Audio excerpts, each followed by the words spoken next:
Welcome back, everyone, to LCS Academy. We're still going strong with Week 4, Day 2, one game down. CLG Academy taking the win over to Golden Guardians Academy. And Crumbs, I'm still calming down a little bit after that one because we saw some pretty great team fighting coming out of the side of CLG. Yeah, we saw some really good Gnar, and that good team fight, though, was also met by a team fight that I think was more forgettable, but we will not focus on the team's mistakes. We'll look at CLG still climbing back up from the bottom of the barrel and just getting their synergy together, because it has been an unfortunate season, or start of the season for them, like we heard from Pian, who still playing with a sub-jungler, so very important role to start to synergize with. Can really understand those difficulties in the season when you haven't even had your main roster. And you have to appreciate what we did here from TN. Like you said, you don't have the main roster, so you have to kind of adapt to the way that you are working with your current lineup to make sure that you're still working and improving and taking it one step at a time when you still have the entirety of the 2021 year to look at as a time for development. Then it's okay to make sure that you are taking your time in those moments to learn as much as possible from going against these teams.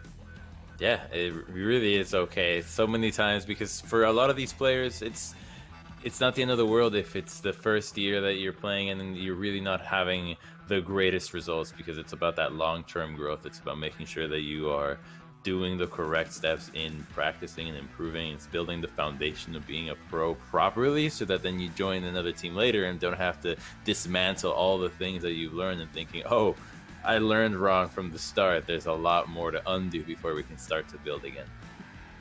So with all of that considered, we are going to move on to talking about our next matchup. On blue side, we will have TSM Academy, which, Crumbs, personally, this is a very exciting roster in my opinion, because when you're looking at the individual talent, you have that LCS experience on Hanser, on Cody Sun, that are performing in a way where they really want to position themselves to enter back into that league. But then you have some younger talent too, coming from Sword over in the mid lane, where we're really starting to see him develop.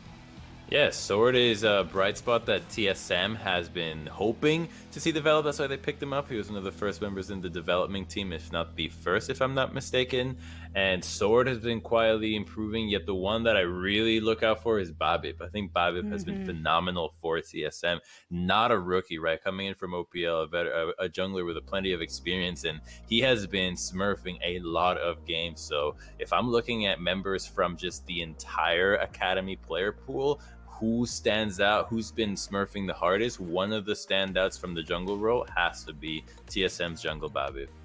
That's the exciting part about a lot of the OCE players that have come over to North America due to the regional changes, because we think of them as, oh, they're these new fresh faces that we now get to see every single week, but they bring that veteran experience. We just saw Babip at Worlds making sure that he was calm, cool, and collected regardless of what the match is, and that can really play a role here in Academy, where people are trying to prove themselves to get onto whatever stage it may be. But TSM, they're facing off against Immortals Academy here today, which, depending on which game you have watched from them recently, Crumbs, IMT can give a very different perception to the audience. Yeah, well, it's funny because so many times it feels like when teams are finding their stride, what works for them, the audience is thinking, yes, finally they find what works for them, but then they shy away from it. And so this one, it wasn't entirely where IMT is shying away from what works for them. It's just that their composition requires a lot of combined ultimates and synergistic pieces, like we saw from Golden Guardians that you try to pull off today. And if that's not playing off, if that doesn't go well, and if you can't even get to the stage where you're grouping up because you dealt with Renekton and Italy, then your team fight is a lot harder. And Dignitas just had a solid plan that played around the Renekton Italy combination, where they were just never able to recover from that. It was one of those games where if you're looking on the side of Dignitas and players like Acadian and Lorlo with the experience they have, but not always coming up to that step to the plate potential in certain matchups here, that is exactly what they did. But you cannot discount Immortals Academy and what they brought to the table before when they do get those combos online with the comps they've been bringing to the table. But between these two teams, Crumbs, I don't know, are you edging towards TSM Academy or Immortals Academy? What do you think that we're in for here today? I think it's gonna be a really close one because this one, I think jungle's gonna be really important, and these two junglers usually keep up, whether it's in farm, in kill participation. They're usually quite important to what their team is trying to do, and it's not like they typically fall behind. The teams are fairly good at making sure that they get ahead as they are too with their champions and their pathing. So I'm looking at Potluck and Babip to be really important here. And then when you have an even matchup in the jungle, you start to look at, well, who pairs with the jungle best? You've got Fizzy and Joey, who have been doing really well. So I'm looking at Joey and Potluck as the duo that I like, but Fizzy and Babip were dominant yesterday. Yeah, Potluck and Joey have been playing together for quite some time, both making it through the academy scene and making those names known for themselves and working well together collectively on the IMT side. But TSM, we've seen the pop off, we've seen what Babbitt can do, even though a couple of times where he's getting completely repressed by the enemy jungler, but that's just a team effort that can sometimes result in that situation and should be able to bring a lot of power to the rest of the team here. It's also interesting when you look at that bot lane, right? Because you have Keith and Joey that are such mainstays of the academy scene and the competitive landscape, and you have Cody's son on the other side in such a sense, but then Fizzy, who has been really popping off as a newer player to this particular league and surviving so well on these engaged supports. Well, I find that ball lane right now is feast or famine when it comes to the excitement factor, because you've got bot lanes that either feel comfortable in 2v2 killing, which aren't many because so many bottom lanes are new, haven't had enough time to build these synergies, so they're thinking, well, if we can't go for the 2v2 kills, what's the next most important thing we should go after? The support being able to roam. And so then the bot lane action just translates to allow the support to leave the lane and help everybody else out. So it's either full on focus on the lane or just try to survive and allow the support to go elsewhere on the map. So we'll see what these bot lanes prioritize, but thus far I think Joey and Fizzy have been leaning more away from, or have been leaning away from Lane Kingdom and more towards helping their team out. Some of these games are very much determined by when they have a roaming support and or a roaming mid laner, and if that mid laner and support can actually lock themselves out and or having to be locked in the lane, rather getting out of that so they can affect the rest of the map. Because on the contrary, when that isn't happening, it's not necessarily like they are built to build up that kind of advantage in lane that they can translate in a way that wasn't gained if they were able to have those earlier leads. So we'll have to see what they end up coming through within the draft that'll be coming up in just a few moments here between TSM Academy and IMT Academy. A lot of similar picks being taken by both of these sides. Yeah, similar picks is often an exciting thing to see, though, when teams have very shared champion pools, especially when they have maybe like the best picks going for each. And so I think Gangplank might be a contested pick here just because of how popular he has been thus far. And obviously the jungle seems to be one of the most hotly contested roles, because either you have the exact same champion pool or you're quite edgy and have a few more picks that nobody else is touching. So most people are just playing it safe, and you've got your Udyr, your Talia, your Hecarim, Lilia, whatever you feel like.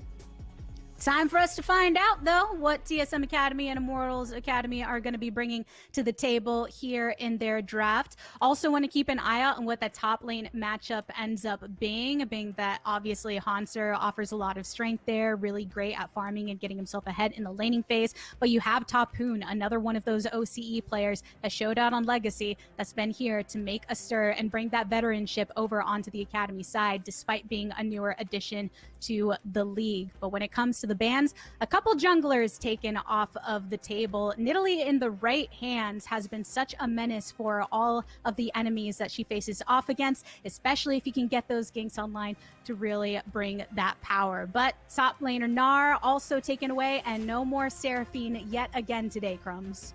No more Seraphine and no more Nidalee. The Nidalee you mentioned is really important because it's comboed with the Renekton. So Renekton as the first pick for TSMs. I'm thinking Talia, big thing here for IMT. If you don't take that, TSM will have it. And so they'll have Renekton Talia, and they won their last game using this combination or a similar combination with the Nidalee. So IMT has to be very aware that if they don't take this pick, TSM might just find a way to punish these solo lanes with an AP jungler and Renekton. They even put Sword on Renekton in the mid lane. So it's not like mid is safe from this. They have to keep this in mind, taking away the MF, but I really would like to see something done about the possibilities that TSM is presenting.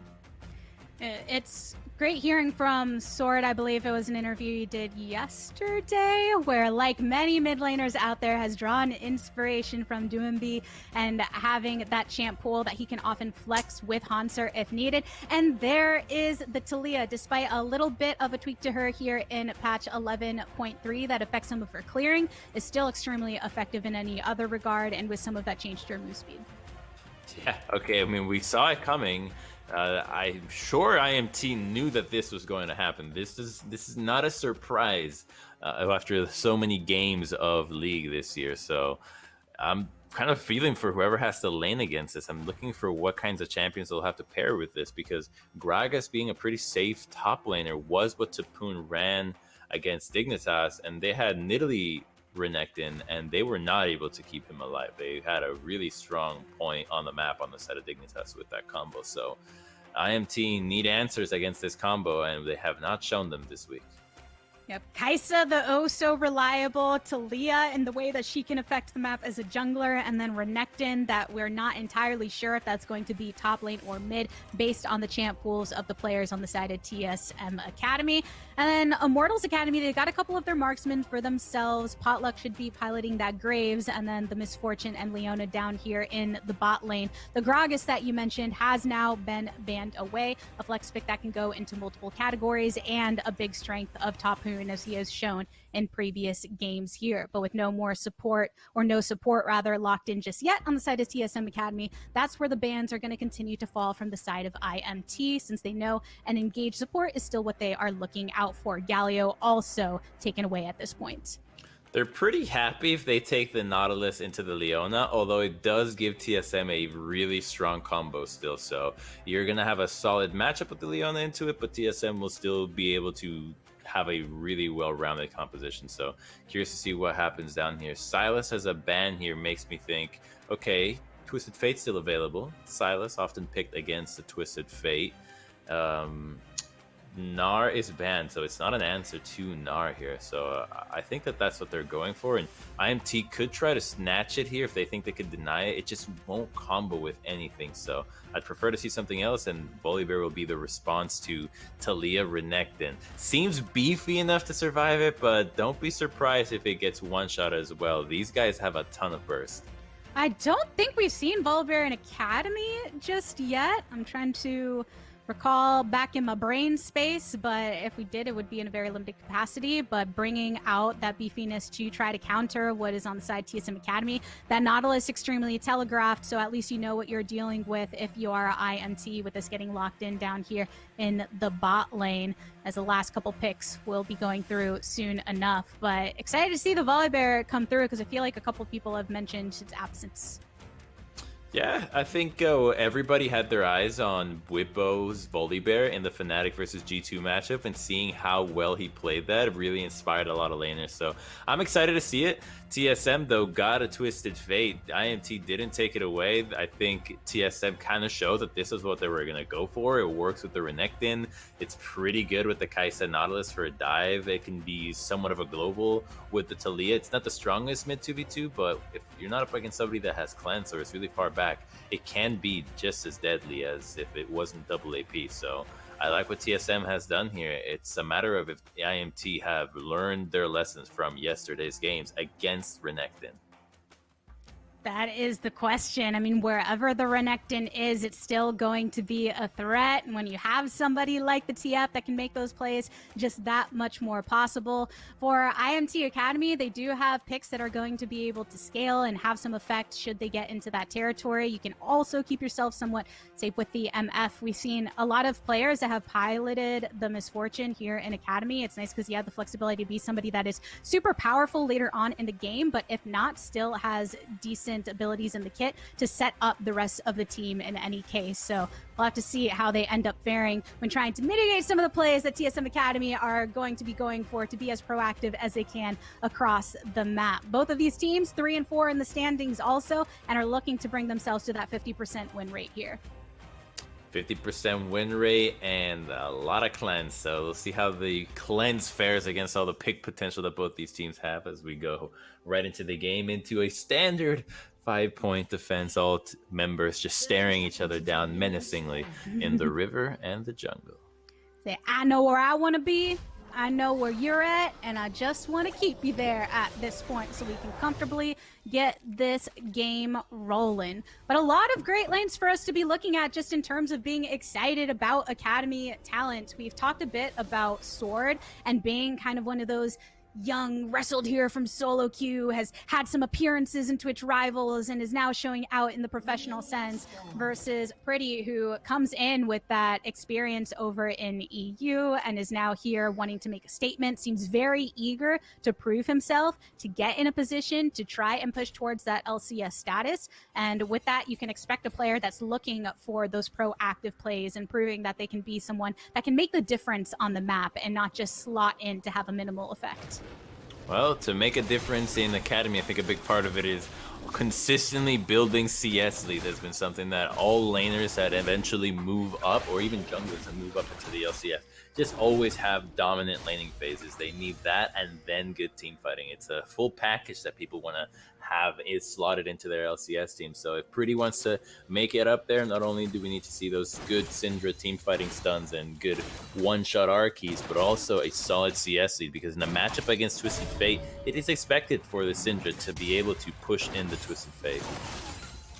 That's what we're going to be tracking over there to make sure that the lane is going in favor of the Syndra as expected. You also noted the cleanses that are coming on the side of Immortals Academy to ensure that they are properly ready should some kind of engage happen, because these are the moments that you see. That's the hook that goes onto Joey just for harass at this point, because you know that Cody's son can end up following up with some shots of his own, just so that you can try and get a bit more safety when farming in that lane to create the advantage against the MF and the Leona. Both Leona and Nautilus a bit stunted by their range, but with decent reach to get that poke in an aggressive way. All right, here comes Talia to the top side of the map, though, so we'll see what Renekton ends up doing against this Volibear, because the Volibear idea is that to be able to just combo into the creep wave and be able to just auto attack and shove much faster. With the level 3, he'll have the shield to be able to heal up here, but he wants to clear this and get out. Renekton is healthy enough to be able to dash after him. He knows he is in danger here, and everybody smells the blood that is being traded in this side of the map, and we'll see if Graves does something about it, though, because Volibear will have to TP back up if they actually want to fight for this crab. Yeah, we'll see if they end up being a little more passive with this or continuing to go. Babip very much wanting this, and Potluck is here behind. There's a finish off onto the scuttle, so not much contest there, but Potluck, do you have your dash to be able to get out of this? The stun and the pop, the first blood onto Hanser nonetheless, who's going to make the most out of that as Renekton. Oh, Potluck, so bold. He thought he would be able to somehow win against Talia there, but when you looked at the map, nobody was able to help him out. Renekton was in lane, Volibear is teleporting, and his Syndra doesn't even have TP. She's walking back from the lane, so there is no way in hell that Potluck can get this and get out. Even if he had gotten the crab, if he gets the Smite Steal, TSM can always commit flashes to kill him, get those double buffs, and now it gets to be so much worse for this Renekton. Pardon, this Volibear, who now has to deal with a double buff Renekton that still has teleport. There was just no way for the IMT solo laners in that case to be able to apply the help in the same way that Hanser and Sword could in that regard. And now you got double buffs and a single kill on this Renekton. It hasn't backed yet, but it'll still be very important when he does come back through to try and continue harassing. Even just with the buff right now, you can see Top Toon has already had to resort to trying to safely farm under the tower here. It's just so annoying, and you know that the Graves is already from the bot side because of his earlier route. You saw how he finished topside, so IMT and TSM knows, alright, well, he's going to have to buy some time before he makes his way back to the top side. Since he cleared back down here, he's going to route back up to keep up with the camp's respawn timer, so that allowed Renekton to get the most out of those double buffs, and we'll get to continue to balloon that gold lead with the pickaxe longsword purchase. against nothing from Tapoon, right? Tapoon still has that D shield and will be staying in this lane for a while. So this is the time where Hunter can use this item discrepancy to keep Tapoon in lane and slowly build a CS lead because of the item discrepancy, making his trade so one-sided. When looking towards this mid lane here, the evenness in the farm, Pretty was able to actually come through and kind of get some wards and figure out where BABIP was going before. And in response to that, Joey rotating towards the mid lane. You can see the assist me pings coming through from Pretty, but Sword has been very careful with how he's farming and making sure to keep himself in a safe position to protect against any potential dives and stun ups from the enemy. And with Joey being so gone from lane for so long, then Fizzy also making the rotations to make sure that there isn't too much of a collapse. But there's the flash to get the E directly onto Sword. Takes a lot of damage. The follow-up stun from Pretty, but the hook to actually answer. So Fizzy narrowly here to be able to keep Sword alive. And that is the exact reason that the support on the side of TSMA was hanging around this mid lane, because they smelt something was fishy in the water. That tanky Twisted Fate with the null magic mantle, the bone plating, just everything to keep him alive in this lane, knowing that he is going to take some punishment. So that makes a big difference. Him surviving there, he's not even going to miss out on a lot of CS for that, whereas IMT did commit a lot, and now they can go flank Pretty again. He does have cleanse though. Ooh, and right here so that he can get the shots on to Pretty, and the cleanse and flash were both used. So while it isn't a kill, still getting those summoners off of the enemy mid laner at this point to try and set this up potentially for a follow-up gank once Pretty comes back to lane is still going to be very effective. Like you said, Crumbs, I mean, Sword had indexed into Merc Shreds early, keeping himself as tinky as possible so that he can just keep that survivability up to add that pressure across the entire map. And even with that, just getting Pretty out of lane for that short time, TSM Academy felt nice and confident in being able to rotate towards that drink and get the first one in their pocket. An Infernal that they have now added for themselves. Yeah, it's a big dub for them, and now Sword is going to be able to do a whole lot. That first ultimate doesn't get you a kill, but gets you a lot of summoners that you can now work with, since you'll have priority in the mid lane matchup. Despite the Syndra having blue buff, you can hopefully have her play really far back, because she'll have to respect the threat of even BABIP being able to show up. They're going after Nautilus, but the Zenith Blade misses. Does not have the flash to go after him now, since it was burned in the mid lane prior, so IMT's Joey going to be a little bit weaker in roaming around the map and finding those plays. That is one of the things when you're looking at the comp Leona, a lot of times with her being the engage, it's so reliant upon her getting that Zenith Blade off and hitting it. So if it doesn't connect, best thing to do is just back off. Try and make the most out of the poke that you can get in the scenario so that you can keep pressuring within the lane. But there's no reason to try and trade your own life for it, because at this stage in time, Leona isn't really necessarily tanky enough to be able to sit around and be collapsed upon long enough to make something happen from it. So back to standard down here in bot as they'll get a reset and go back, at least for the MF in this case, to get a bit more firepower for herself. Yeah, you're really going to need a firepower this game, because even though Renekton and Volibear are bruisers, these champions are kind of towing the line between tank and assassin when they start to get the itemization that is available in this season. So Gore Drinker, Sterex, despite the nerfs, are still crazy items. So I mean, the champions are still picked and still building them and still doing dirty things to AD carry. So they need farm, they need the shield bows, and they needed to be able to dash out of a lot of these engages, whether it's Joey, Fizzy, or and then go! Oh, the E and the follow-up with the bullet time gets a massive hit onto Fizzy as Cody Sun stood behind, and the flash ward from Keith to go ahead and finish this off, and that is a kill over onto the ADC on the side of IMT. Keith feeling pretty good about the use of that ultimate to follow up on the stun.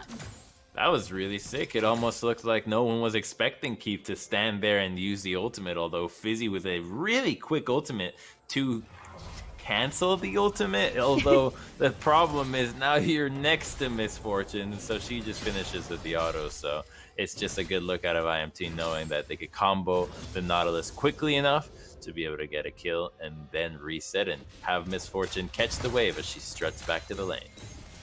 And it's the name of the game down there, bot, when you're talking about lanes that could be safe if they wanted to, but if you find a moment for your engaged support to make something happen, then you can typically burn down at least one of the enemy players at that point in time. While over in the top lane that we saw, the CS lead still continuing to be there in favor of Hanser as he's pushed up the Volibear under his turret.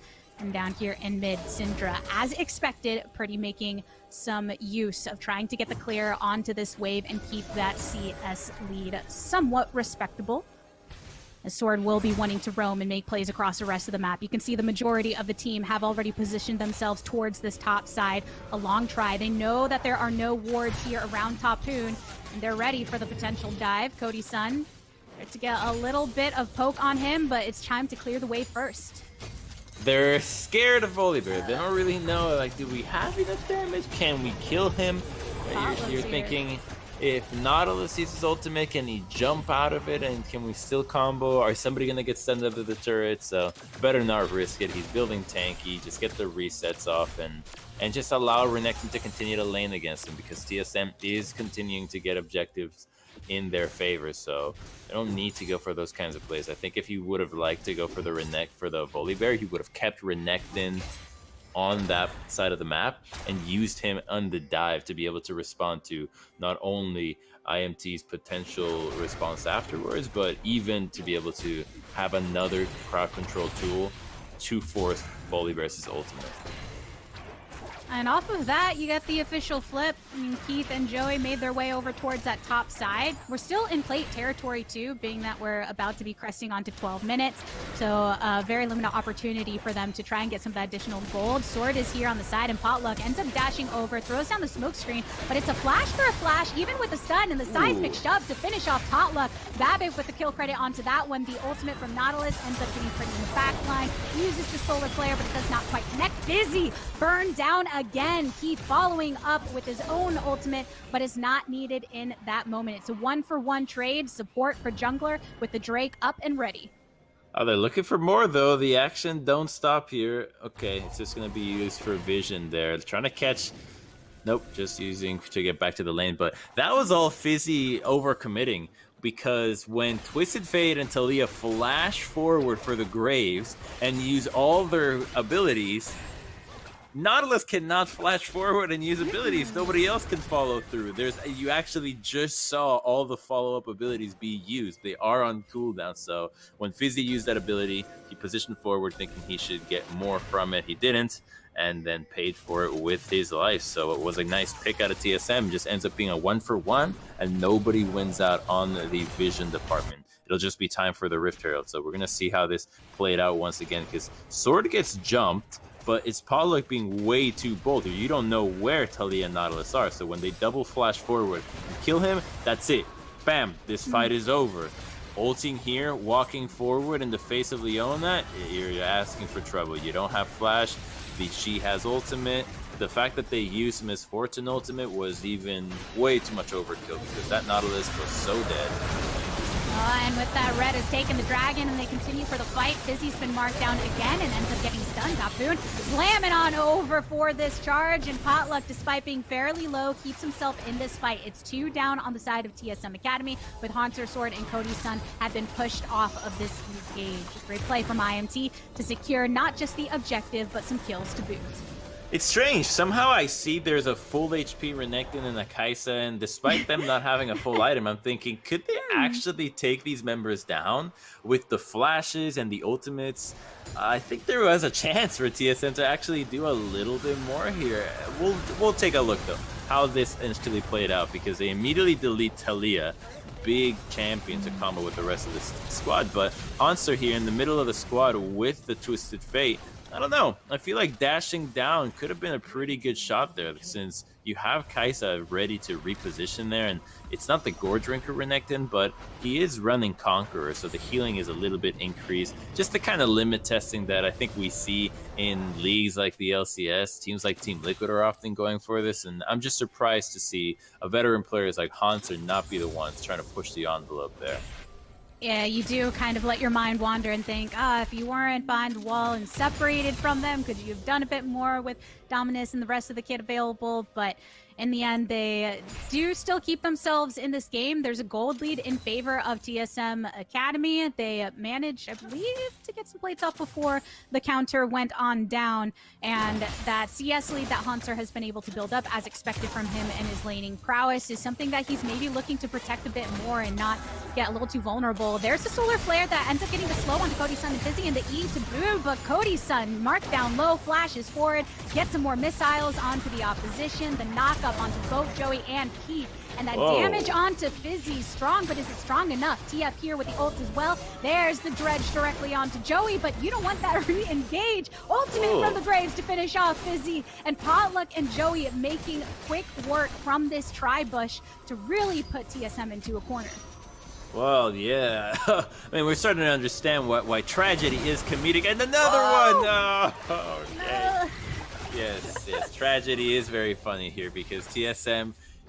It is so unfortunate that Cody actually gets hit by the slow, because if he actually got hit by the stun and just cleansed right away, he would have been able to make it out of that without having to burn so much more out of it. So getting slowed and trying to dance around it was his undoing there, but that fight just carried on so deep because IMT really wanted to use that Misfortune ultimate. They felt like they just had to let it go. It was a hot potato on Keith's keyboard.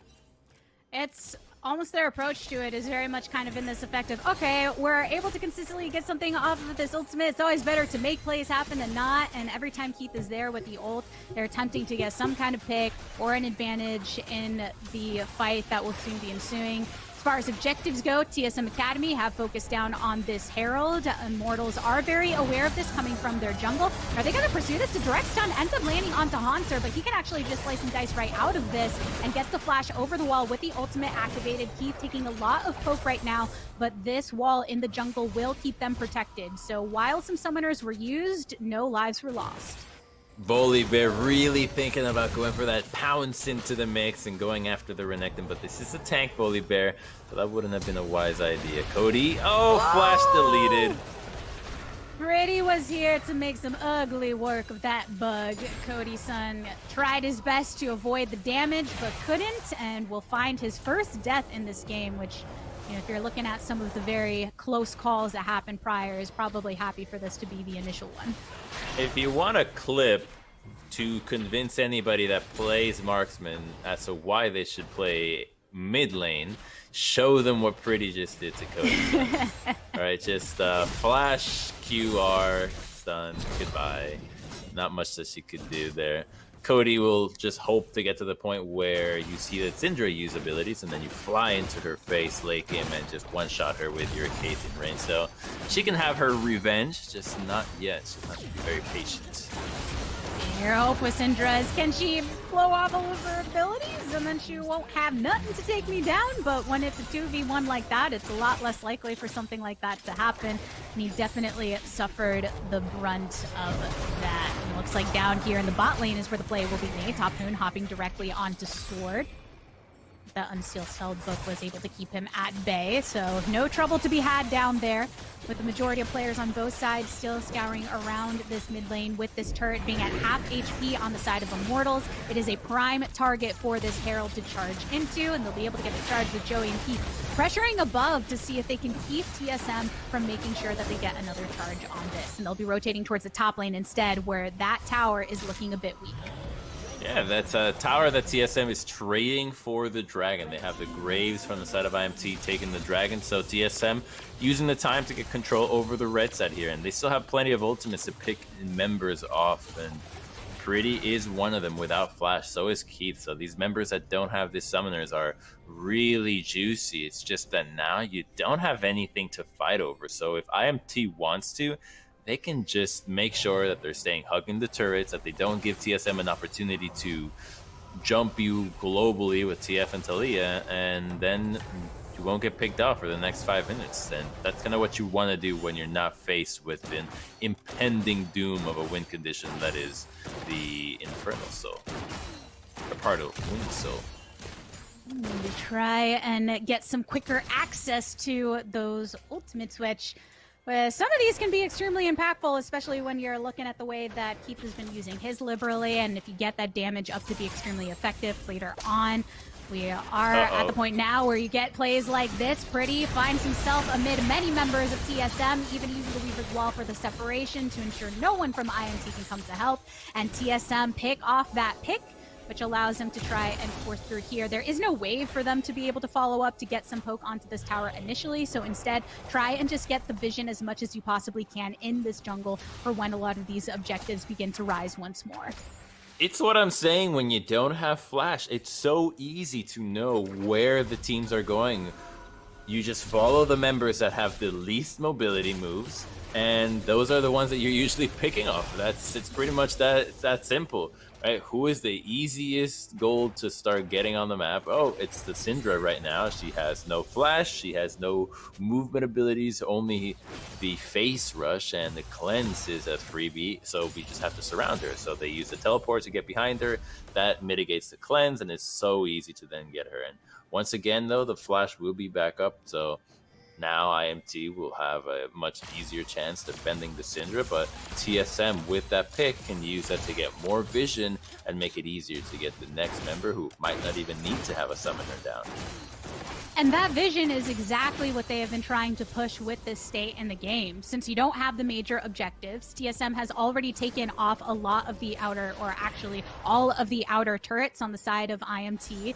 And when you get picks like that, then sure, we'll feel pretty good about this. But now moving towards kind of the point of the game where you want some more of that team fighting, and you're looking towards which team is more posed to do that. You're looking at those sums. Who's going to be down? Who's going to be most vulnerable? And Hanser is here clearing out down the mid lane, but Cody's son is also here to help along with the rest of the team should anybody try to engage from IMT. Cody is very strong right now. Kraken Slayer Collector should not be messed around. In fact, multiple members of the 2-item spike here, so TSM feeling very happy with this fight. IMT should be aware that this could be an uphill battle to try to take this fight here, as the Misfortune is outnumbered. The Serrated Dirk can be a decent way to increase her damage without a completed item before this fight, but every other member has to know that they really need to stay their distance off of champions like Kaisa and TF. Hanser getting some harass onto Tapoon, who didn't feel threatened at first because Potluck is nearby, but Babip and Sword are just wanting to get this jungle in the best position possible to catch out anybody on the side of IMT. Tries to rotate for the tower, but there it is, a Weaver's Wall to disconnect over on the backside. Tapoon attempts to get out of it, but it's one slam onto his teammate. He himself is burned down, but narrowly escapes Joey. Last one standing, the Solar Flare, and should get that Ruptured Floor below him to keep him locked in the middle of this turret area. TSM navigating that extremely well to keep themselves alive, not trade any lives in the process, and also knock down the tower. The lead that they have been building over the past few minutes or so, extending even further in gold and turret control. I love the quickness with which TSM pounced in that bot lane.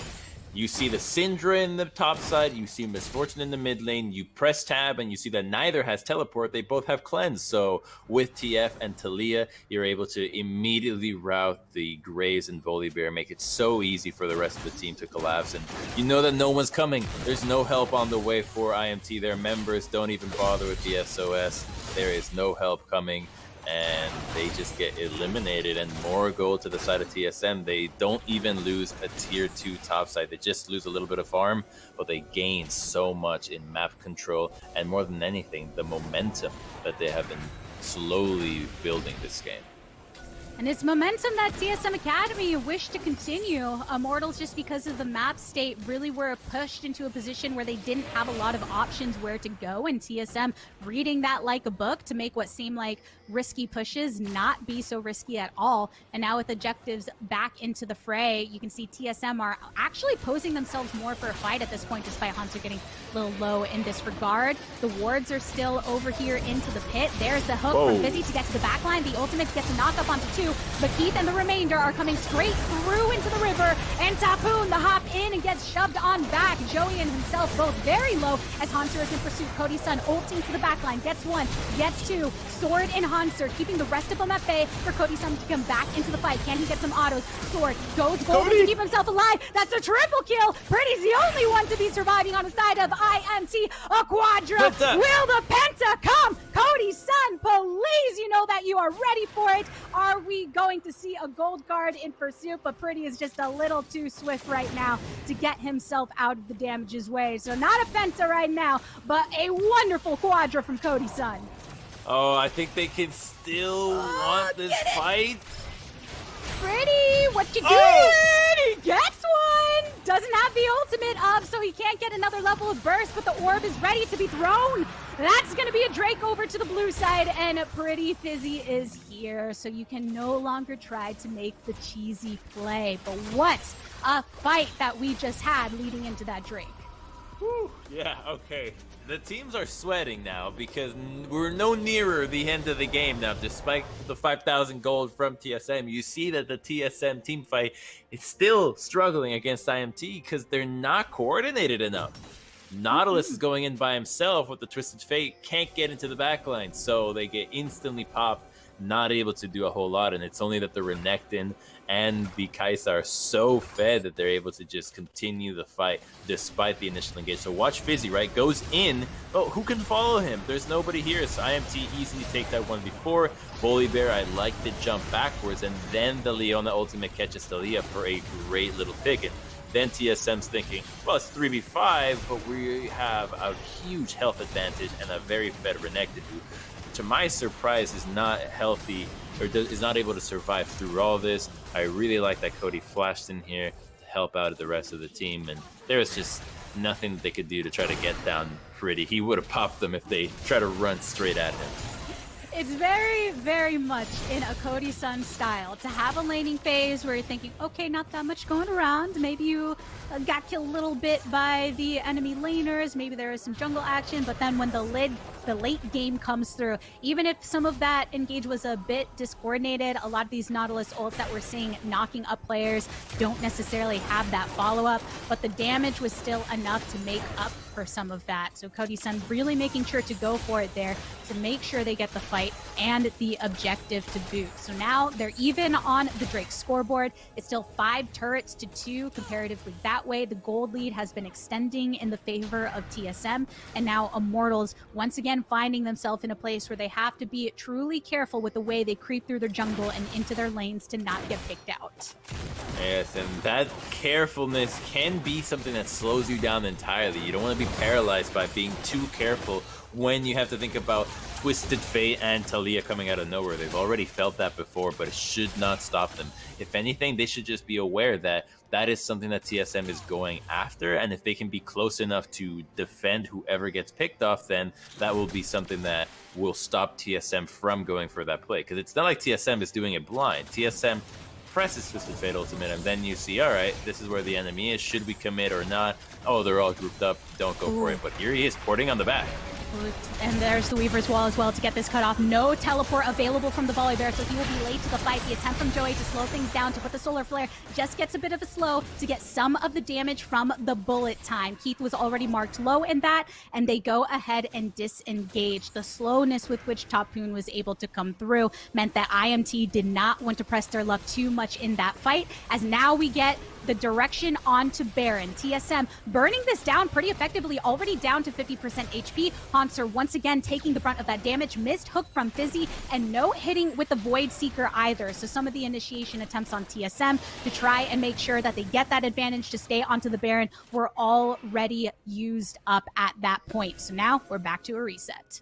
It's too obvious for IMT that TSM's turn is going to be coming from the Baron pit. The Nautilus is right there in front of them. Usually when you see these engaged supports defending a Baron, they'll look for a flank, they'll hide in a brush. They won't be standing right in the face of the enemy. So when IMT sees that Nautilus is entirely grouped, they see all the angles where the TSM crowd control can come from. So it becomes so much easier for their front to back formation to not be immediately popped by a Nautilus or Thalia. So when TSM wants to go for these plays, they need to have Fizzy be a little bit more away from the team, thinking more like an Alistar, looking to flank, separating yourself from where the enemy has vision. That way they have to tread carefully, maybe take a little bit too much time to come into the pit, thus giving yourself the greater odds for a good fight.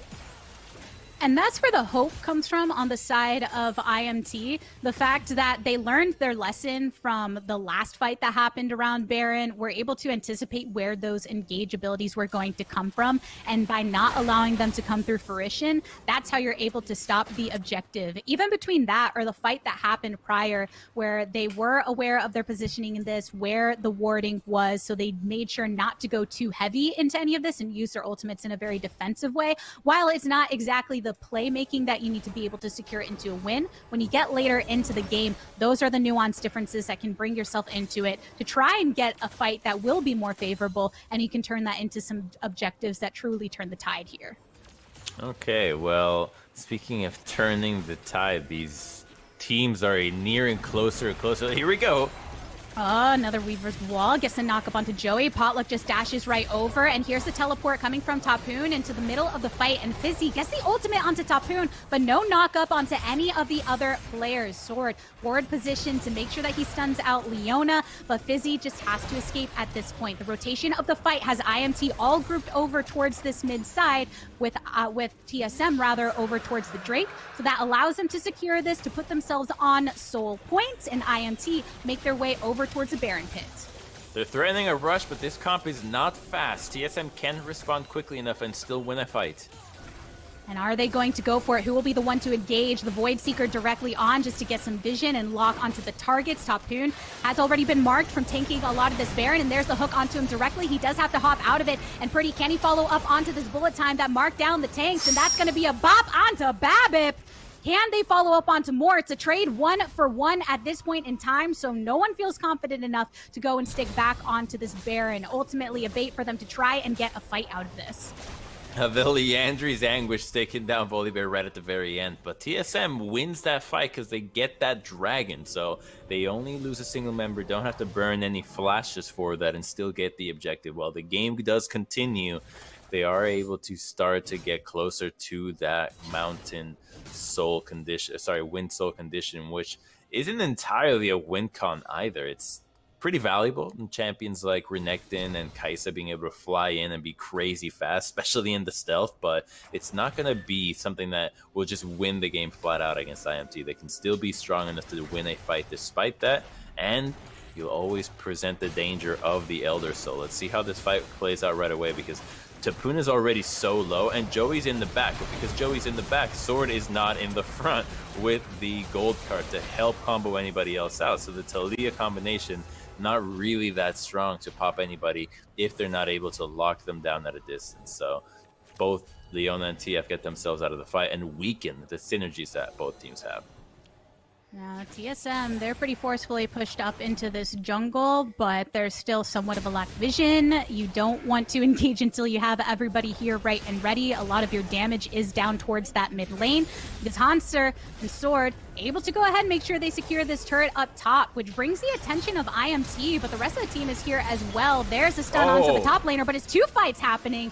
Fizzy and Sword are able to just back right out of the bullet time, and instead the majority of IMT focused directly onto Hanser, who was separated from the team after that turret went down, and now it is 2 down on the side of TSM in this case. So without 2 of the key players, IMT are focusing onto the Baron, but you have Cody Sun pushing down mid, and you have Sword making sure to push that wave down bot as well, so that they can secure some kind of an advantage, including an inhibitor to trade off for this Baron.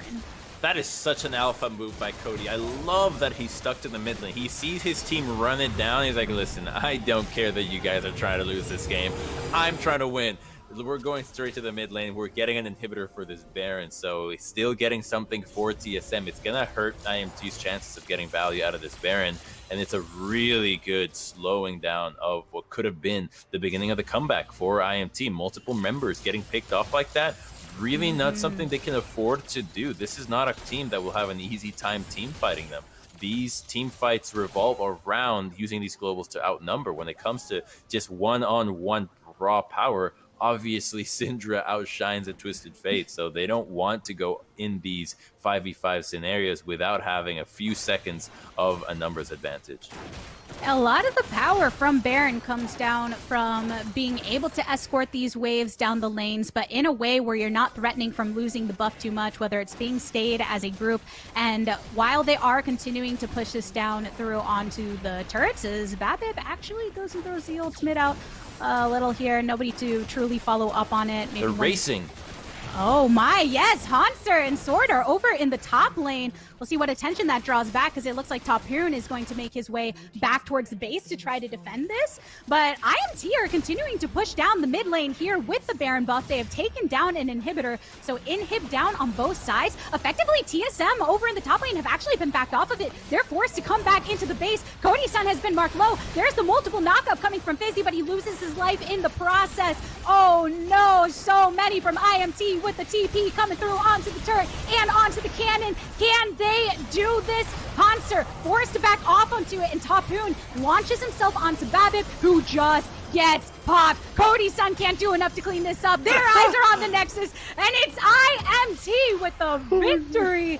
Oh my goodness. TSM, so much control during a lot of that game, and they tried to stick to their guns.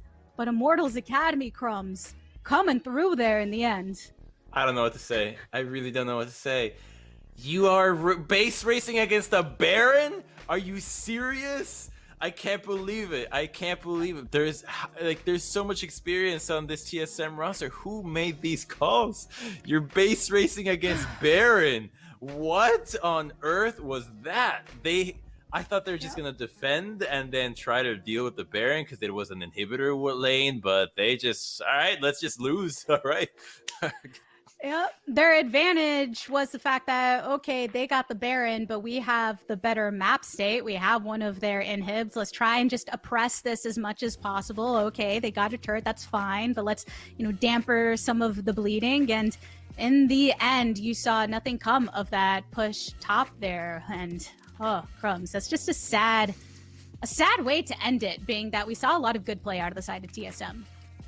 Yeah, they were doing really well. It was that time where they got picked off and it looked like Cody salvaged it, but I would take a look at that moment around red side again. Clearly they were not on the same page, going for vision there and not respecting what IMT could go after, since they had never really been picked off like that before. And during the game it felt like they were constantly setting the trend of how the fights would be dictated, so they got carried away thinking, oh, IMT is not doing anything, they're totally reactive to us, they won't be assertive.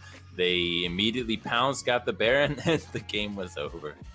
A battle of wills there in the final moments between TSM and IMT Academy, heating things up here within the last few games we have of the regular season. That was just game number 2, everybody, though. We are going to have a Verizon post-game interview after the break, so make sure you stay tuned for that. We'll see you soon.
Welcome back, everyone, to LCS Academy. I hope that you took a breather during that last game, because Crumbs, I think we were still both a little flabbergasted by the way that ended.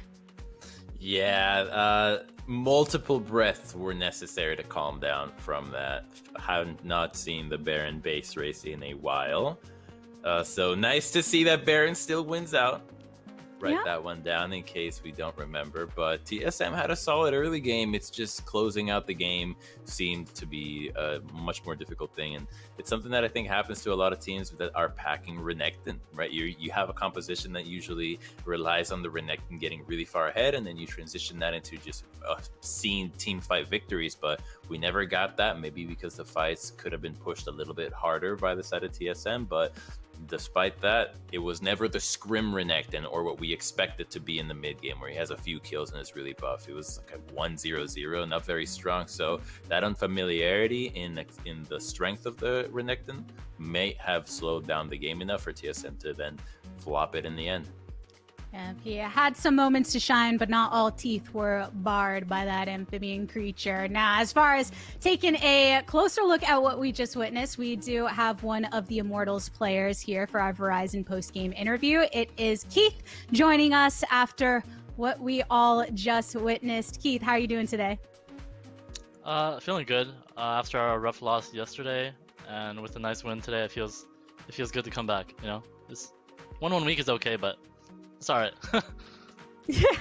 Well, and to come back in such a fashion, I'm just wanting to know right off the bat, what were your thoughts in going through the minds of the team in the way that game ended? A Baron-empowered team crushing through base in the base race against what was happening in the top side of your own base.